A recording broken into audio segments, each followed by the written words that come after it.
Hey guys, welcome back to Genealogy and Chronology. Today we will be discussing about the complete genealogical history of the Rashtrakuta dynasty, which ruled over present-day Telangana, Karnataka, Maharashtra and Madhya Pradesh states between 735 AD and 973 AD. This chart is part 6 of a 12-part series on the history of Telangana project by Genealogy and Chronology. Please consider subscribing to my channel as I will be going to discuss more about genealogies and history of Indian royal houses in coming weeks.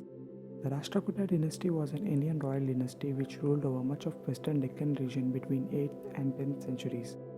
The Illichpur branch of this dynasty served as feudatories to the Badami Chalukyas for much of 6th and 7th century. In 735 AD, during the rule of Badami Chalukya king Kirtivarman II, the Rashtrakutas revolted and overthrew the Badami Chalukyas under Rashtrakuta chieftain Dantivarman II, who went on to become the first king of the Rashtrakuta dynasty. The Rashtrakutas ruled for nearly 250 years with Manyakheta as capital. They even went on to expand their kingdom briefly to an extent where the boundary of the kingdom stretched from river Yamuna in north to river Kaveri in south, and from Gujarat in west to Chhattisgarh in east.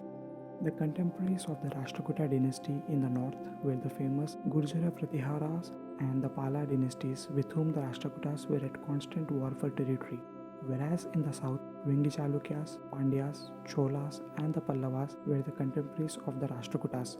The Rashtrakutas who rose to prominence while serving as feudatories to the Badami Chalukyas lost power to the western Chalukyas who descended from the Badami Chalukya royal house. The Rashtrakutas had marital relations not just with the Badami Chalukyas but also with Kalyani and Vengi Chalukyas and also the Pallavas. Moving on to the family tree of the Rashtrakutas, there are many versions of Rashtrakuta dynasty's origins and none of them are backed by historical resources.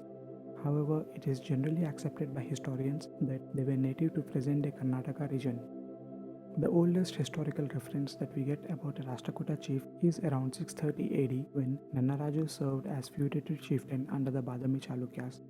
Later, between the years 696 and 710, Indra II, who was a descendant of Nannaraju, served as a feudatory chieftain under the Badami Chalukyas. Then, around the year 730 AD, Indira II, son of Indira I, served as a feudatory chieftain under the Badami Chalukyas. By this point in time, the Badami Chalukyas were in decline, and in 735 AD, Dantivarman II, who is commonly known as Dantidurga, son of Indira II, overthrew Kirtivarman II, last king of the Badami Chalukyas, and established the Rashtrakuta dynasty. Around the year 750 AD, much of present-day Maharashtra, Madhya Pradesh and southern Gujarat was annexed to the Rashtrakuta Empire by Dantivarman II. In 756 AD, Dantivarman II passed away. It remains unclear if he had any male heirs. He was succeeded by his uncle Krishna I. Krishna I's reign is quite uneventful, and in 774 AD, Krishna I passed away. He was succeeded by his eldest son Govinda II. But in 780 AD, Govinda II was dethroned by his younger brother Dhruva Dharavarsha. In 784 AD, Dhruva Dharavarsha defeated the Vengi Chalukyan king Vishnuvardhana IV and forged an alliance with the Vengis by giving his daughter in marriage to Vishnuvardhana IV. In 793 AD, Dhruva Dharavarsha passed away and the throne passed to his third son, Govinda III, who would go on to become one of the most famous monarchs from this dynasty. In 800 AD, Rashtrakutan army marches to Banaras under Govinda III and forced the Gurjara Pratihara and the Pala kingdoms to submit. These three dynasties were major powers of that time, and the power struggle between these kingdoms is known as tripartite struggle for control of northern India. In 803 AD, Govinda III defeated King of Kaushal and made the kingdoms of Vengi Chalukyas, Cholas, Pandyas and even of Ceylon to submit to him. Around 810 AD, Govinda III's brother Indra was made governor of Gujarat province and he established the Lata branch of the Rashtrakuta dynasty. In 814 AD, Govinda III passed away. He was succeeded by his famous son Amogavarsha I. Amogavarsha started his reign with rebellions and civil wars, which he was able to quell by mid-830s. Around 840 AD, Amogavarsha I gave his cousin Shila Mahadevi in marriage to Vijayaditya II's son Vishnuvardhana V to reforge the alliance between the two kingdoms. Despite the marriage of the Rashtrakutan princess to Vengi prince, hostilities with the Vengi kingdom continued. In late 840s, Amoghavarsha killed Vishnuvardhana V in battle, but he maintained peace with his son Vijayaditya III. In 877 AD, after reigning for 63 years, Amoghavarsha I abdicated in favor of his son Krishna II. Amoghavarsha I is regarded as one of the longest reigning monarchs on record. Krishna II started ruling the vast empire that he inherited from his father, and in 892 AD, Krishna II defeated Vengi king Chalukya Bhima I and imprisoned him. But the latter freed himself and defeated the Rashtrakutas 3 times. During Krishna II's reign, his daughter was married to Ayyana, a Chalukya prince descending from the Badami Chalukya royal house. In 914 AD, Krishna II passed away, and this concluded the golden age of the Rashtrakutas. Krishna was succeeded by his grandson Indira III, since his son Jagatunga was already dead by this time. Indira III started his reign with few problems, but around the year 916 he was able to recapture Kannauj.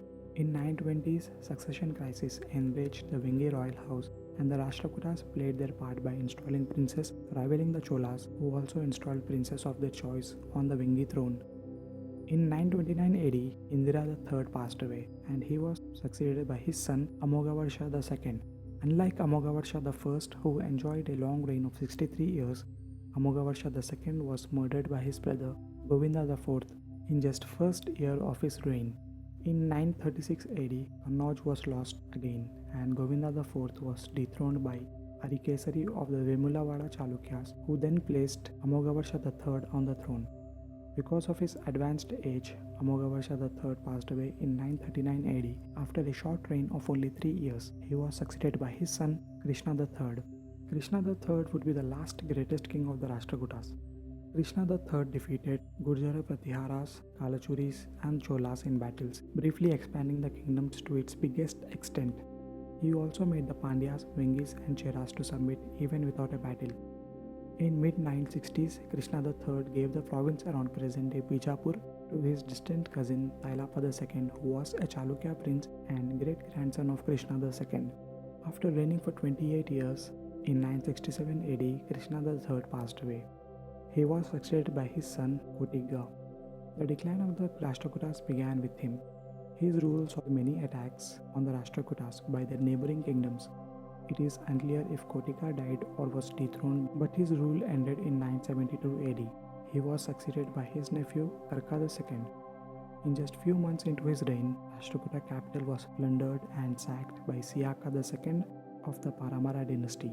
Seeing the diminished power of the Rashtrakuta king, in 973 AD, Tailapada II killed Karka II and declared independence, re-establishing the Chalukya rule over western Deccan after almost 2.5 centuries, and also establishing the Kalyani Chalukya dynasty.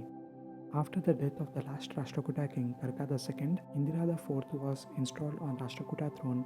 Indira IV was nephew of western Ganga king Marasimha II, who himself was a feudatory of the Rashtrakutas. Since Indira IV did not belong to the Rashtrakuta royal house directly, I did not show him on this chart. He held very little power and his rule lasted only 9 years. Interestingly, Tailapada II married a princess of the Rashtrakuta royal house, and some historians regard her as daughter of Karka II. Since her ancestry is not confirmed, I did not connect her to Karka II. I hope you all liked this complete overview of the royal house of the Rashtrakuta dynasty. Next month, I will be releasing the Badami Chalukya family tree, which is going to be part 7 of the 12-part series in the history of Telangana project. You can watch the videos of the other 5 dynasties that ruled Telangana after Rashtrakuta dynasty by clicking on the playlist on my channel. Please consider liking the video and subscribing to my channel, and share this video with your history friends, teachers and family. If you want a printed copy of this chart and you live within India, please reach out to me. If you like my work, please consider supporting me on Patreon by becoming a member, or you can buy me a coffee by scanning this QR. Thank you.